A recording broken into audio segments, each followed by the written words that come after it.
Darren Stewart versus Maki Pitolo is a middleweight bout. Darren Stewart has achieved a record of 11 wins, 5 losses.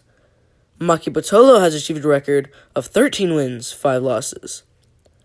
Alright, so Maki Pitolo, I would say, is probably much more of a striker than a grappler or wrestler, as 7 of his 13 wins actually came by KO. 3 were by submission, and the other 3 were by decision.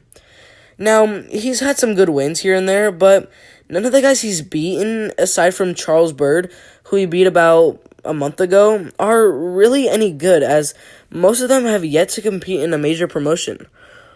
Also, of the guys he's faced, except for, again, Charles Byrd, none of them really have UFC talent, whereas Darren Stewart has 9 fights inside of the UFC, where he's faced guys like Francismar Barroso, who's a top 60 middleweight, Carl Robertson, who's a top 30 middleweight, Julian Marquez, who's a top 60 middleweight, Eric Spicely, who is also a top 60 middleweight, Charles Byrd, who Maki Pitolo also beat, Edmund Shabazian, who is the 11th best middleweight, Bavon Lewis, who was ranked 51st at middleweight, Darren Wynn, who is a top 50 middleweight, and also Barats Fabian, who is also a top 50 middleweight. I mean, as you guys can see, Darren Stewart, he's really fought some good fighters, and he's done pretty well, whereas Maki Pitolo, he's only fought in really one guy, in Charles Byrd, who is a guy who was actually cut by the UFC roster.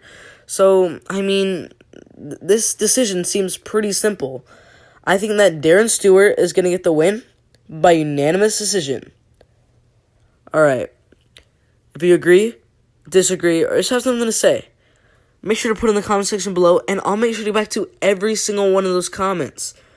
Make sure to like, subscribe with notifications turned on so you don't miss the absolute best MMA content out there. It's been fun, but I'm out of here.